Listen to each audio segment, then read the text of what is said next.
Since times immemorial, Indians knew about the use of metals like gold. Exquisite golden ornaments were excavated from Indus Valley, once the cradle of a great and ancient civilization. Mention of gold is also found in ancient literary texts like the Vedas. Indian craftsmen over the centuries have produced exquisite array of gold objects and ornaments which have dazzled the world.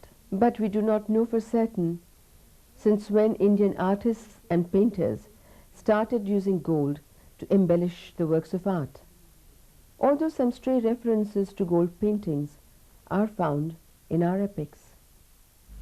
However, in the National Museum of India, we find some manuscripts of medieval period with golden paintings and letters on display. The earliest such manuscript is Jain Kalpasutra. The Hanuman Kavacham, with every first line on each page in golden letters, belongs to a later period.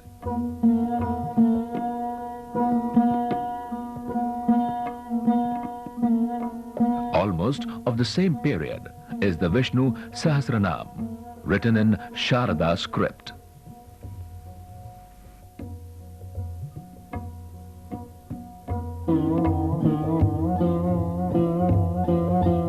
From late medieval period, gold embellished paintings were quite common over most of the north, and it is believed that it was strong Persian and Iranian influence which promoted the use of gold as embellishing material. The golden farman belonging to that period contains direction and instructions in Persian language from Akbar II. Heavy golden decorations on the pages of Holy Quran is one of the beautiful works of the period. Rubaiyat-e-Umr Khayyam has pages with blank spaces on the corners filled with gold, whereas Diwan-e-Shahi has complete golden pages.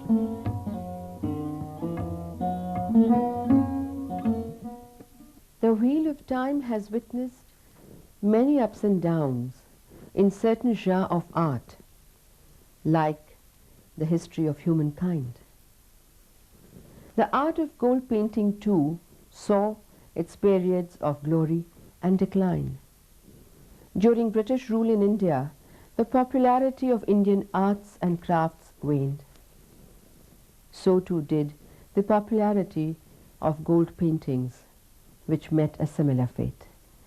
But after India gained independence, the popularity of Indian arts, and of course among them the art of gold paintings, registered an upward trend.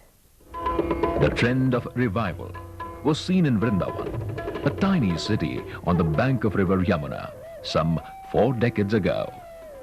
This old historic city is hallowed by association of Lord Krishna, the hero of Indian epic, the Mahabharata.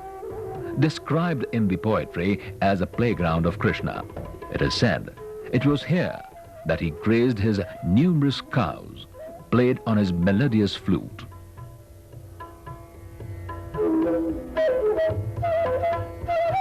Now a pilgrim place, the temple city became an important center of arts and culture in the 15th and 16th centuries.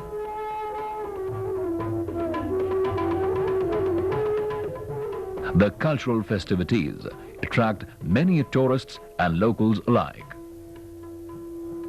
And it was in 50s that the legendary artist Kanhai Chitrakar got attracted to this land, and he, along with his son Krishna, evolved a new style of paintings known as Yamuna Ghat style.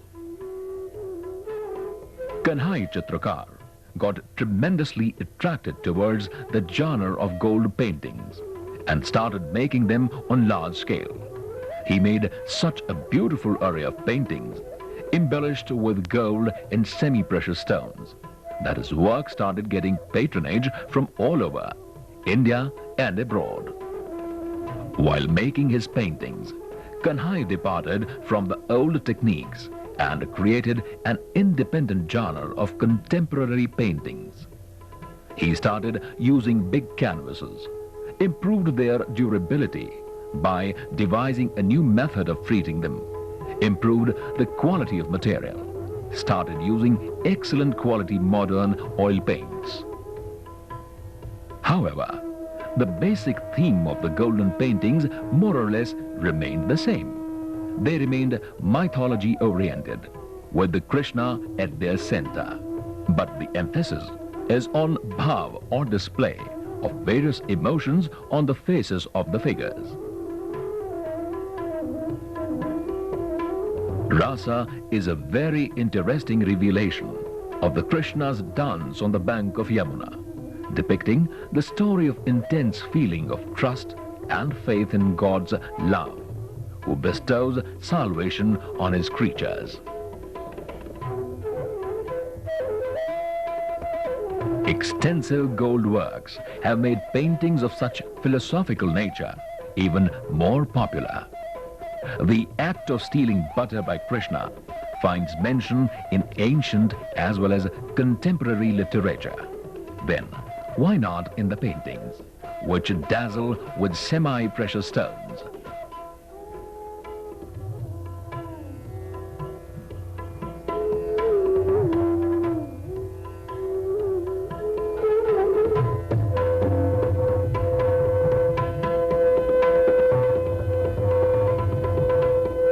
And when the radiance arises from the objects around, the light from heaven seems to enrich human life beyond words.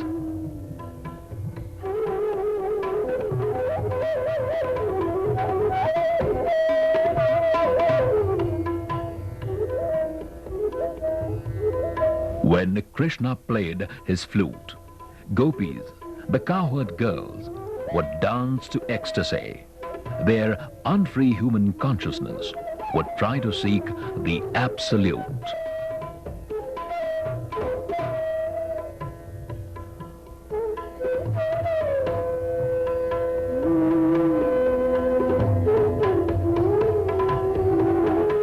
Decked with ornaments, be it Radha's necklace or Krishna's crown, they appear in these paintings in a particular style, suggesting that enjoyment of life is never to be denied to seek the truth.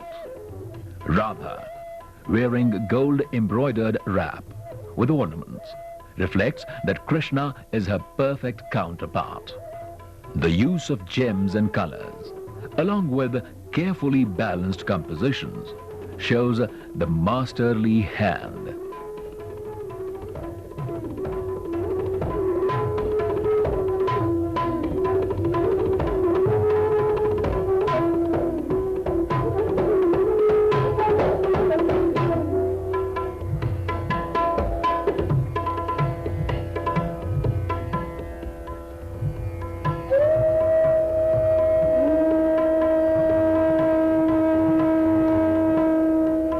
The use of movables and decorations in the earlier times with metallic treatment was quite common. The same traditional style has been represented in this particular painting.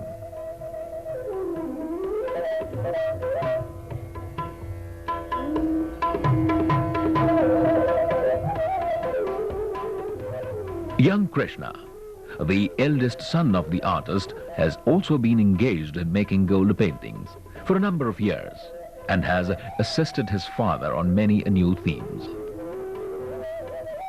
The father has always been a guiding force, and both have contributed significantly to the evolution of a new style, mixing tradition with modernity, like the shades of a new color.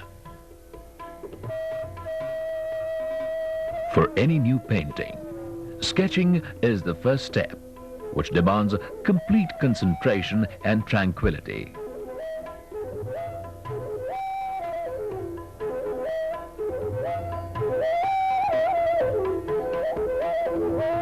In this creative effort, care is taken to bring into existence the features of the figure with details about the jewelry and costume.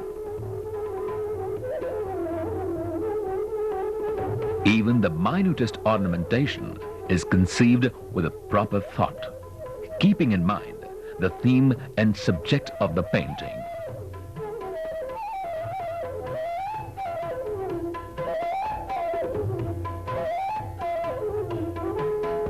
After the sketch is drawn, the embossing work starts, mostly done by Govinda, the youngest son of Kanhai Chitrakar.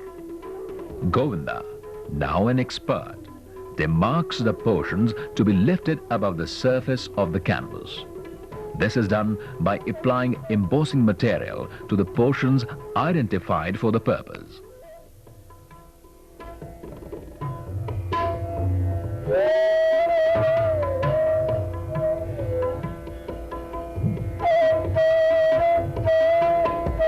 Gold leaf fixing is again an area where intense skill and patience is required. It is these small, glittering gold leaf pieces which give the painting a royal touch and a sparkling look.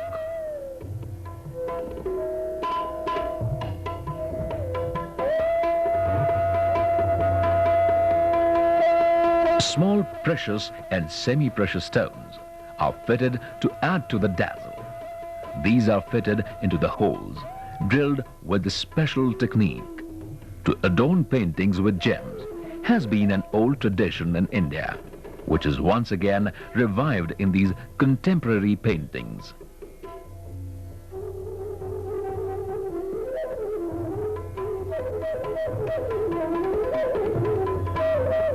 Thus, adorned with gems and embellished with gold, the dazzling painting is ready for marketing.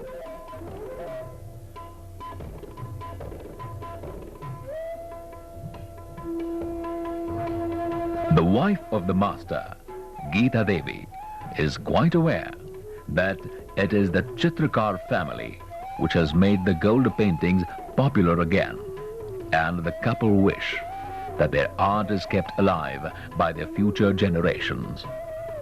The artist would therefore reveal further the finer points of his acquired skill, even in leisure time. After Vrindavan, another important center for gold paintings is Nathadwara, a temple town in Rajasthan. The tradition of painting in Rajasthan is very old. Intricate patterns of geometric and floral designs on clay potteries and vessels have been unearthed in the proto-historic sites of Harappan Valley. But in Nathadwara, the designs made with gold leaf have an altogether different style, a very contemporary style. The contemporary style of Nathadwara paintings developed some 200 years ago in this rocky range of Aravalli Hills. The city is also known as the City of Painters, a pilgrimage center of Vaishnavites.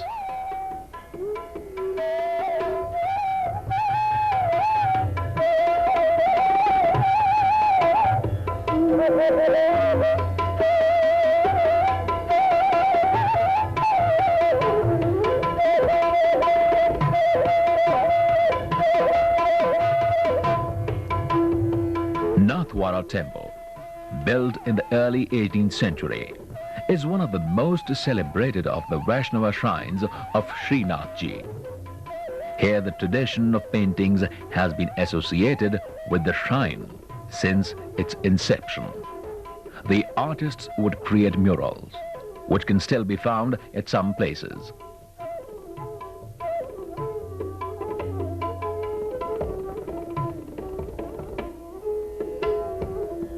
Festivals are a part of Rajasthani custom, but the festivals in this art city assume a greater significance owing to their subordination to Srinathji, the Lord, whose pictorial representation is found in these golden paintings. Devotees and art lovers come here to get a picture of their choice. More than 200 families are engaged in this pictorial artwork. After spending ample time in the making of his painting, the artist goes to the local art market to fetch a good price for his creations, as this is the only source of income for the practicing painter of this township.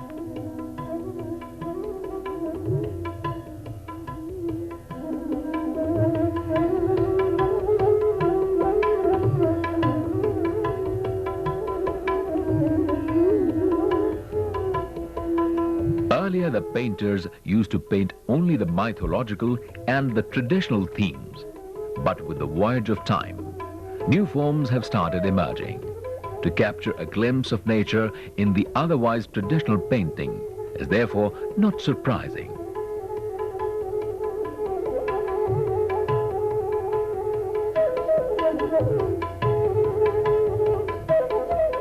However, the features and the composition of the figures communicate the representation of a particular style.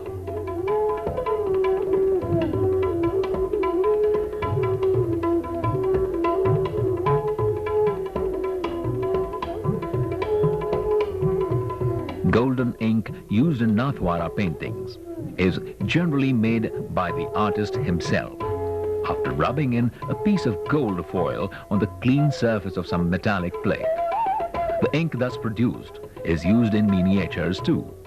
The painting of miniatures, that is, small colorful pictures, require great skill, patience and total involvement.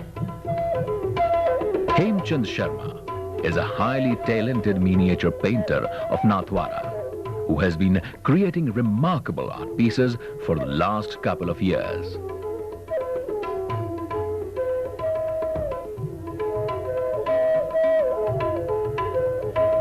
Glowing mineral and vegetable colors are used in the making of miniatures. Small pieces of handmade paper or cloth are used to draw the basic sketch of the painting, which is then filled with primary or basic colors, to be known as the second step of the painting. And to beautify the figures and their surroundings, outlining is done with darker shades, while ornamentation is carried out by golden ink. Nathdwara artists are known for their Pichwai paintings too, and the skilled fine art practitioners spend many days, even months, in their studios to complete their wall paintings. These wall paintings or Pichwais now adorn modern-day drawing rooms, but in the earlier days they were used only as hangings in temples behind the idols. This tradition is still alive at the Nathdwara shrine.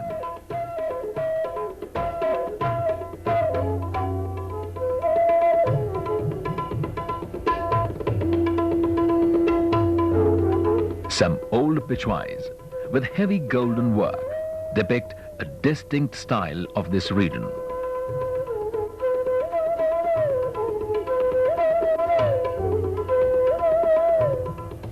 Dating from far back and established in old-time houses, a few Pichwai studios are still maintained by their old masters, though these artists are quite old, but their passion for new creations has not yet faded away.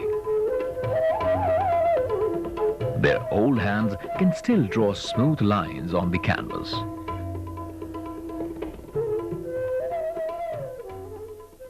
From the north, the art of gold painting travelled south and struck its roots in the region of Tanjore or Tanjavur, the home of gods. Tanjore paintings have been known to be a latter-day expression of the traditional arts of South India. These paintings were done by artists who had descended from those painters who had fled the city of Vijayanagar after the Battle of Talikoto, or their disciples. Tanjavur, the seat of great empire, became a center of art and culture under Cholas. The most magnificent monument of the Chola period, which has survived, is the world-famous Brihdeshwara temple, built by Raja Raj Chola in 11th century.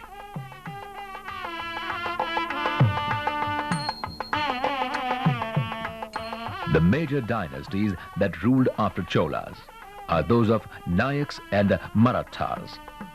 Maratha rule was traditional, but creative and energetic. Under Marathas, a school of painting evolved, assimilating various influences.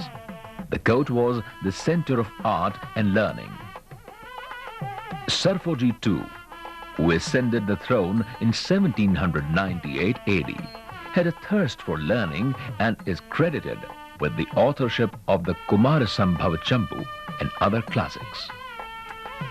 His love of learning led him to enrich the royal palace library and re-establish it as a Saraswati Mahal library, where many important paintings and manuscripts are preserved with great care.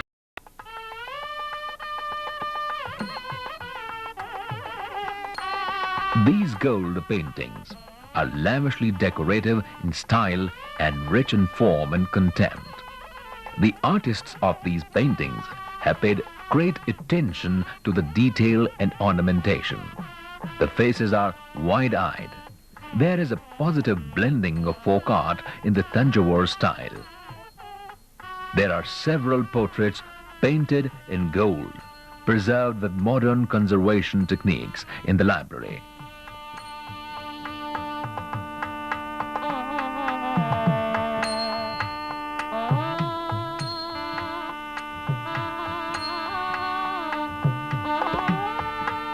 It is in the depiction of scenes of Krishna and Yashoda that the aspiration of ordinary people has been expressed. The Thanjavur Maharaja Sarfoji's Saraswati Mahal Library is one of the few existing medieval libraries in the world. It is an unbounded repository of culture and an inexhaustible treasure house. In the premises of the palace, this is the Royal Museum, maintained by the royal family of Thanjavur. The cultural appreciation has persuaded the family to preserve items and artifacts of antiquity, considered the heart of Tamil Nadu, with a civilization that had reached great eminence under the successive dynasties of Cholas, Nayaks and Marathas in Thanjavur. It played an important role in attracting talent and in keeping alive a creative tradition through many centuries. Some gold paintings of Thanjavur school are also preserved in the museum hall. Inside the palace, there are many ancient gold paintings. They are not only traditional in their style, but quite distinct from the figure work of North India. Number of themes and modes of expression appear in Thanjavur art, but its most dominating subject is portrayal of figures of Indian epics and mythology. In fact, it was due to the efforts of the illustrious Maratha rulers that a tradition of establishing picture galleries in the palace started.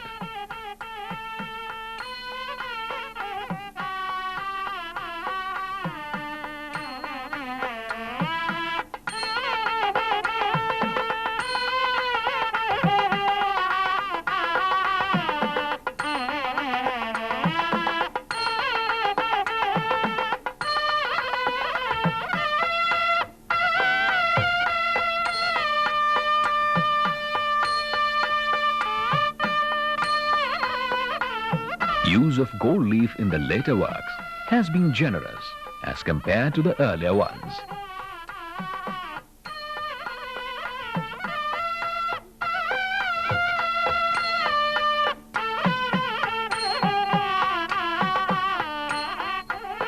T. Venkatesh Raja is a contemporary artist of Thanjavur school, known as a Kalamani master craftsman.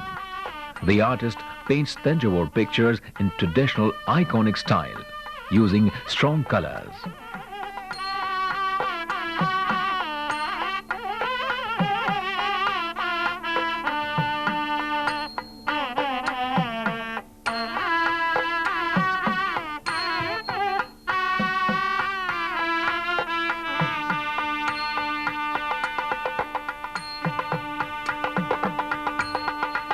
Embossing work is done to lift certain portions of the painting above the surface of canvas.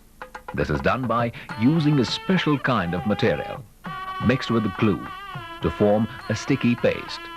This paste is applied on the areas where gold or gems are to be fixed.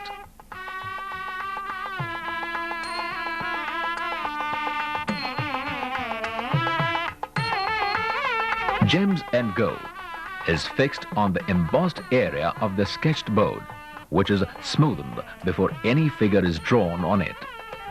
To make a canvas, 1 or 2 layers of cloth are pasted over the board, on which several coats of wine, locally known as sudha, are applied. Then it is smoothened by rubbing with a polished stone. On this polished and embossed surface are created beautiful designs by fixing the gems of different sizes.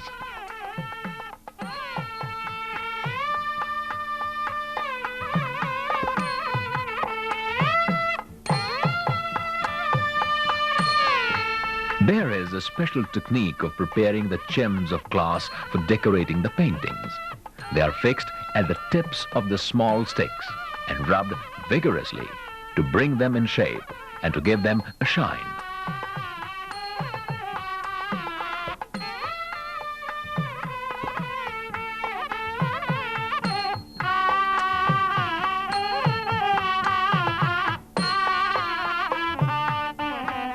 Be it a painting of heavy strong colors and gold in iconic style, a painting of foils of yellow metal from Nathdwara,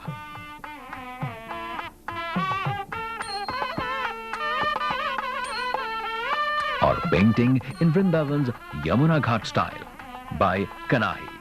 The golden art tradition has emerged as a significant development in the contemporary art history of India.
Asia एम में इस हफ्ते प्रधानमंत्री गुजराल के इस्तीफे के बाद नई सरकार के गठन की कोशिशें जारी।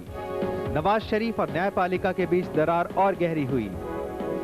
एक मुलाकात भारतीय मूल की पहली महिला अंतरिक्ष यात्री कल्पना चावला से, और नजारा वृंदावन की खूबसूरत गोल्ड पेंटिंग्स का।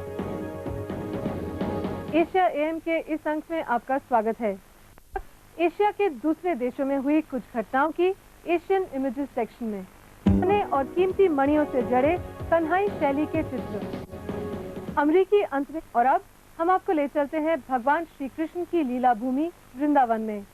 वृंदावन अपने प्राचीन मंदिरों के लिए तो जाना ही जाता है, लेकिन अब यहाँ बनी श्री कृष्ण और उनके जीवन पर आधारित गोल्ड पेंटिंग्स दुनिया भर में पसंद की जा रही हैं। सोने और कीमती पत्थरों से जड़ी ये खूबसूरत पेंटिंग कन्हाई शैली के नाम से जानी जाती हैं।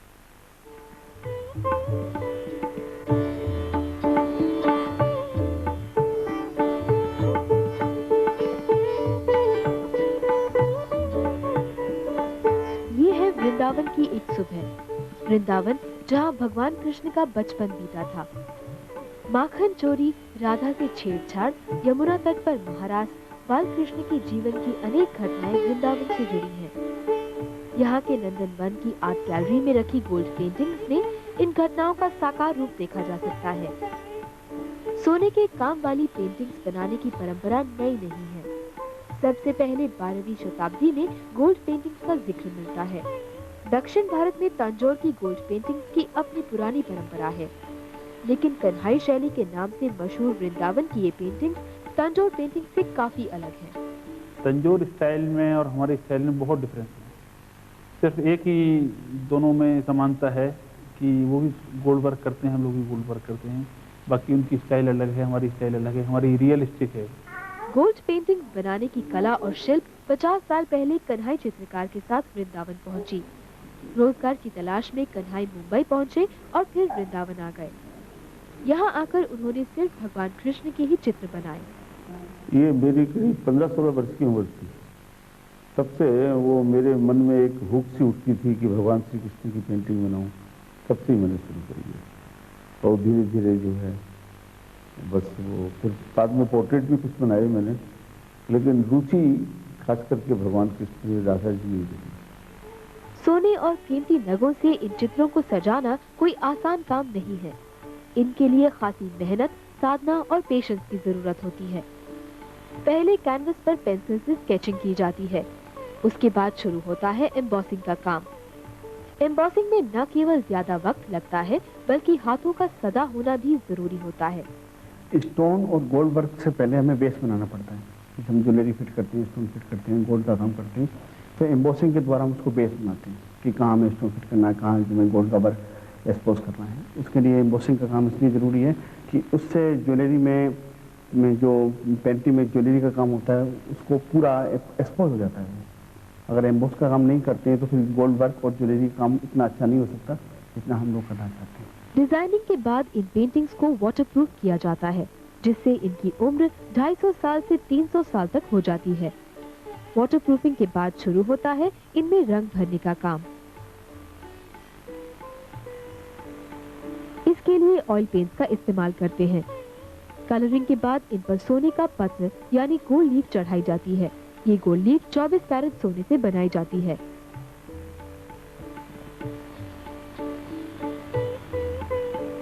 पहले तो हम लोग प्योर गोल्ड खरीदते हैं, उसको अपने यहीं बैठकर उसके वर्क बनवाते हैं। गोल्ड लीफ्स होते हैं, हम लोग उसके अपने स्टाइल से मोटे वर्क बनवाते हैं जो कि जिनकी लाइफ ज़्यादा हो। उसके बाद में हम पेंटिंग के उसको एम्बोसिंग करते हैं। पेंटिंग में पहले एम्बोसिंग के ऊपर उसको चिपकाते हैं। चिपकाने से पहले उसको वाटर प्रूफ करते हैं, क्योंकि हमारी पेंट ऑयल पेंटिंग है। बाकी गोल्ड पेंटिंग जहाँ जहाँ भी बनती हैं तंजौर में, उससे वाटर कलर से होती हैं। हम लोग ऑयल पेंट में काम करते हैं। सोने से चमचमाती पेंटिंग्स पर फिर नग और दूसरी कीमती मणियां जड़ी जाती हैं। आमतौर पर भगवान के आभूषणों, मुकुट और पोशाकों को सोने और नगों से सजाया जाता है। नग ठीक से फिक्स हो जाएं, इसके लिए पेंटिंग में ड्रिलिंग की जाती है। नग के आकार के हिसाब से छेद किया जाता है। सबसे बाद में होता है नग सेटिंग का काम।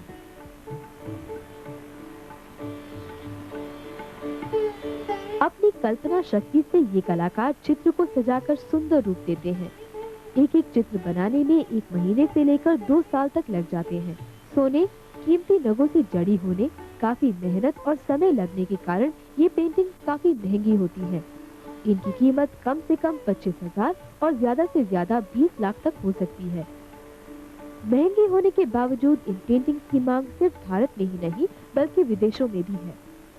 हिंदुस्तान के अलावा हमारी पेंटिंग नेपाल गई हैं, लंदन गई हैं, अमेरिका में न्यूयॉर्क गई हैं, सिंगापुर गई हैं, और भी पता नहीं बहुत सी जगह, मॉरिशस गई हैं, कनाडा गई हैं, बहुत जगह की पेंटिंग गई हैं। आज से 20 साल पहले भगवान कृष्ण की पेंटिंग शायद ही कोई अपने बेडरूम या ड्राइंग रूम में लगाता हो, लेकिन आज ये पेंटिंग्स कई घरों में ड्राइंग रूम की शोभा बनी हुई है।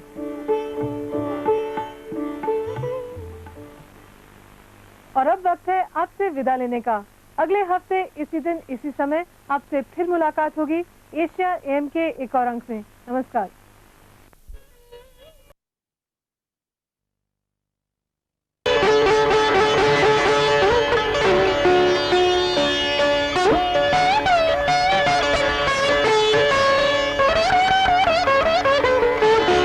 जीवन की अनेक घटनाएं वृंदावन से जुड़ी हैं। यहाँ के नंदन वन की आर्ट गैलरी में रखी गोल्ड पेंटिंग्स में इन घटनाओं का साकार रूप देखा जा सकता है। सोने के काम वाली पेंटिंग्स बनाने की परंपरा नई नहीं है। सबसे पहले 12वीं शताब्दी में गोल्ड पेंटिंग्स का जिक्र मिलता है। दक्षिण भारत में तंजौर की गोल्ड पेंटिंग्स की अपनी पुरानी परंपरा है, लेकिन कन्हाई शैली के नाम से मशहूर वृंदावन की ये पेंटिंग्स तंजौर पेंटिंग से काफी अलग है। तंजौर स्टाइल में और हमारे स्टाइल में बहुत डिफरेंस है। सिर्फ एक ही दोनों में समानता है कि वो भी गोल्ड वर्क करते हैं, हम लोग भी गोल्ड वर्क करते हैं। बाकी उनकी स्टाइल अलग है, हमारी स्टाइल अलग है, हमारी रियलिस्टिक है। गोल्ड पेंटिंग बनाने की कला और शिल्प 50 साल पहले कन्हाई चित्रकार के साथ वृंदावन पहुंची। रोजगार की तलाश में कन्हाई मुंबई पहुंचे और फिर वृंदावन आ गए। यहाँ आकर उन्होंने सिर्फ भगवान कृष्ण के ही चित्र बनाए। ये मेरी 15-16 वर्ष की उम्र थी। तब से वो मेरे मन में एक भूख सी उठती थी कि भगवान श्री कृष्ण की पेंटिंग बनाऊं। तब से मैंने शुरू कर दिया और धीरे धीरे जो है बस वो फिर बाद में पोर्ट्रेट भी कुछ बनाए मैंने, लेकिन रुचि खास करके भगवान कृष्ण राघव जी ने दी। सोने और कीमती नगों से इन चित्रों को सजाना कोई आसान काम नहीं है। इनके लिए खासी मेहनत, साधना और पेशेंस की जरूरत होती है। पहले कैनवस पर पेंसिल से स्केचिंग की जाती है। उसके बाद शुरू होता है एम्बॉसिंग का काम। एम्बॉसिंग में न केवल ज्यादा वक्त लगता है, बल्कि हाथों का सदा होना भी जरूरी होता है। स्टोन और गोल्ड वर्क से पहले हमें बेस बनाना पड़ता है। जैसे हम ज्वेलरी फिट करते हैं, स्टोन फिट करते हैं, गोल्ड का काम करते हैं, तो एम्बॉसिंग के द्वारा हम उसको बेस बनाते हैं कि कहाँ हमें स्टोन फिट करना है, कहाँ हमें गोल्ड का वर्क एक्सपोज करना है। इसके लिए एम्बॉसिंग का काम इसलिए जरूरी है कि इससे ज्वेलरी में जो पेंटिंग में ज्वेलरी का काम होता है उसको पूरा एक्सपोज हो जाता है। अगर एम्बॉस का काम नहीं करते हैं तो फिर गोल्ड वर्क और ज्वेलरी का काम इतना अच्छा नहीं हो सकता जितना हम लोग करना चाहते हैं। और कृष्ण जैसे अभी सपोज के लिए हमारे घर में बच्चा हो तो उसको भी सजाने के लिए हम लोग ज्वेलरी ये पहनाते हैं। तो ये तो कृष्ण हमारे इष्ट हैं, तो सोचते हैं जितना अच्छा से अच्छा हम लोग इसको सजा सकते हैं, इसको ज्वेलरी द्वारा हम इसको सुंदर बना सकते हैं। तो पेंटिंग में ये भाव रहता है हम लोगों का कि कृष्ण है और उसको ज़्यादा से ज़्यादा सजा के खूबसूरत बना सकें। क्योंकि देखा तो हम इमेज से कितना खूबसूरत हमने उसको सुना है, पढ़ा है, उसके अनुसार सोचते हैं कि कृष्ण को सजा के हम लोग सुंदर बना। डिजाइनिंग के बाद इन पेंटिंग्स को वाटरप्रूफ किया जाता है, जिससे इनकी उम्र 250 साल से 300 साल तक हो जाती है। वाटरप्रूफिंग के बाद शुरू होता है इनमें रंग भरने का काम। इसके लिए ऑयल पेंट्स का इस्तेमाल करते हैं। कलरिंग के बाद इन पर सोने का पत्थर यानी गोल्ड लीफ चढ़ाई जाती है। ये गोल्ड लीफ 24 कैरेट सोने से बनाई जाती है।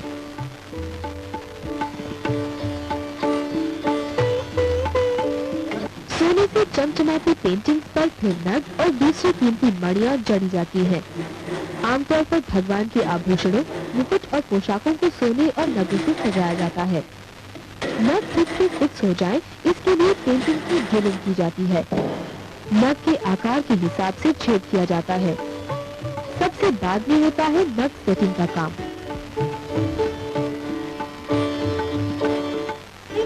एक एक चित्र बनाने में 1 महीने से लेकर 2 साल तक लग जाते हैं। सोने, कीमती नगों से जड़ी होने, काफी मेहनत और समय लगने के कारण ये पेंटिंग काफी महंगी होती है। इनकी कीमत कम से कम 25,000 और ज्यादा से ज्यादा 20 लाख तक हो सकती है। आज से 20 साल पहले भगवान कृष्ण की पेंटिंग शायद ही कोई अपने बेडरूम या ड्राइंग रूम में लगाता हो, लेकिन आज ये पेंटिंग कई घरों में ड्राइंग रूम की शोभा बनी हुई है। अब वक्त है आपसे विदा लेने का। अगले हफ्ते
एशिया एम में इस हफ्ते प्रधानमंत्री गुजराल के इस्तीफे के बाद नई सरकार के गठन की कोशिशें जारी। नवाज शरीफ और न्यायपालिका के बीच दरार और गहरी हुई।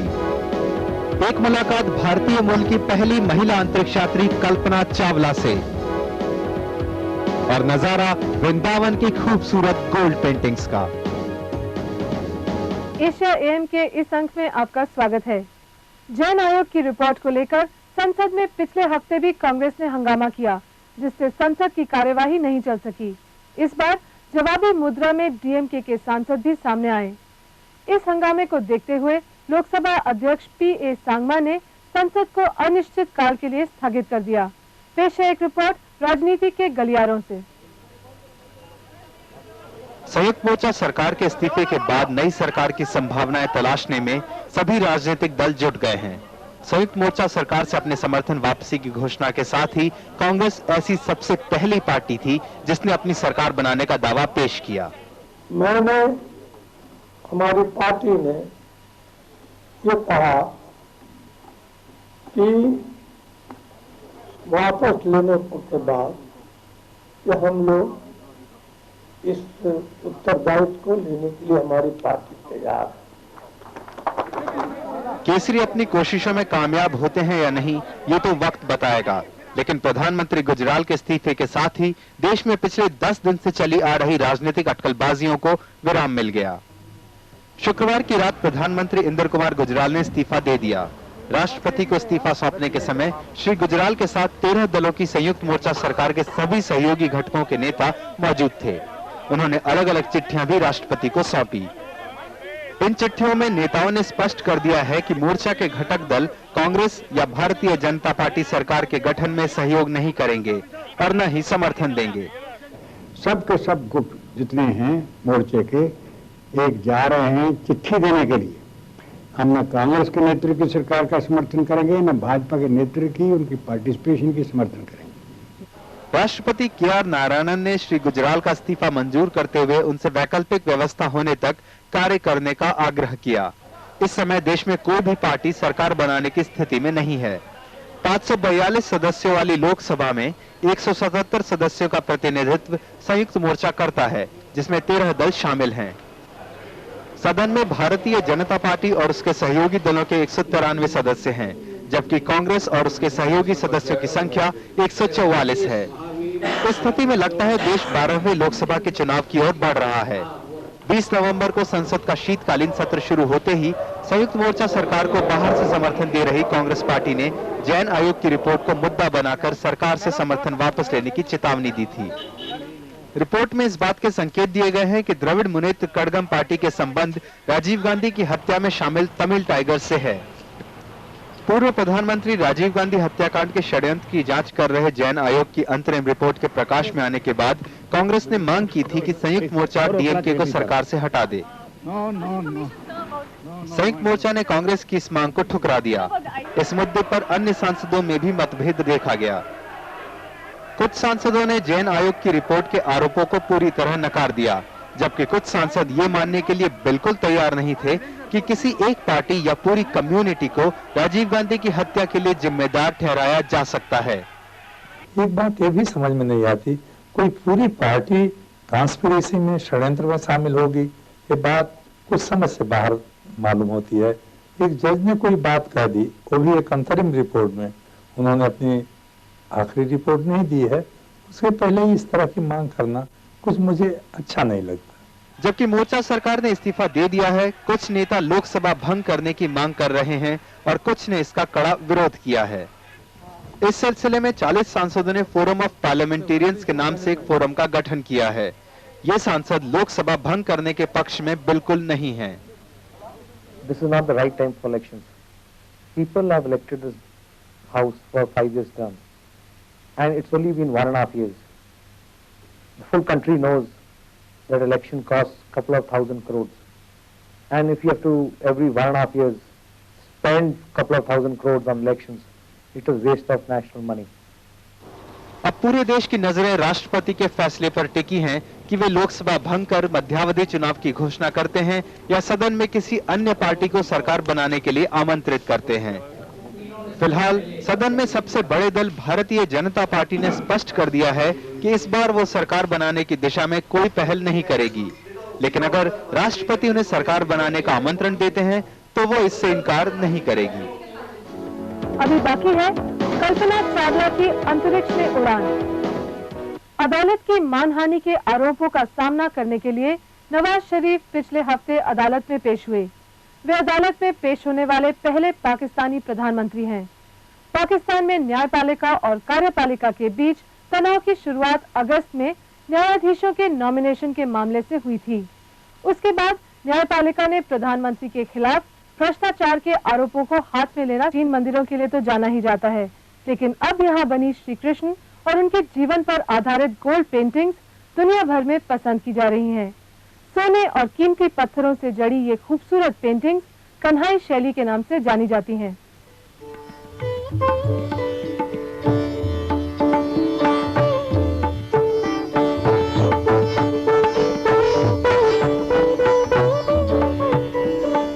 यह है वृंदावन की एक सुबह। वृंदावन जहाँ भगवान कृष्ण का बचपन बीता था। माखन चोरी, राधा से छेड़छाड़, यमुना तट पर महारास, बाल कृष्ण की जीवन की अनेक घटनाएं वृंदावन से जुड़ी हैं। यहाँ के नंदन वन की आर्ट गैलरी में रखी गोल्ड पेंटिंग्स में इन घटनाओं का साकार रूप देखा जा सकता है। सोने के काम वाली पेंटिंग्स बनाने की परंपरा नई नहीं है। सबसे पहले 12वीं शताब्दी में गोल्ड पेंटिंग्स का जिक्र मिलता है। दक्षिण भारत में तंजौर के गोल्ड पेंटिंग्स की अपनी पुरानी परंपरा है, लेकिन कन्हाई शैली के नाम से मशहूर वृंदावन की ये पेंटिंग्स तंजौर पेंटिंग से काफी अलग है। तंजौर स्टाइल में और हमारे स्टाइल में बहुत डिफरेंस है।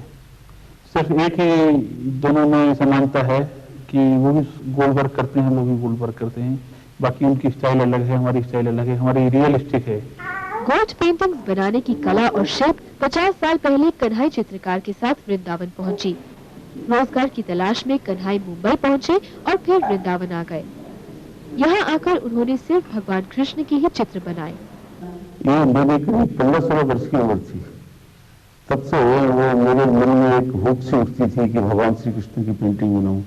तब से मैंने शुरू करी है और धीरे धीरे जो है बस वो फिर बाद में पोर्ट्रेट भी कुछ बनाया मैंने, लेकिन रुचि खास करके भगवान कृष्ण राधा जी में रही। सोने और कीमती नगों से इन चित्रों को सजाना कोई आसान काम नहीं है। इनके लिए खासी मेहनत, साधना और पेशेंस की जरूरत होती है। पहले कैनवस पर पेंसिल से स्केचिंग की जाती है, उसके बाद शुरू होता है एम्बॉसिंग का काम। एम्बॉसिंग में न केवल ज्यादा वक्त लगता है, बल्कि हाथों का सदा होना भी जरूरी होता है। स्टोन और गोल्ड वर्क से पहले हमें बेस बनाना पड़ता है। जैसे हम ज्वेलरी फिट करते हैं, स्टोन फिट करते हैं, गोल्ड का काम करते हैं।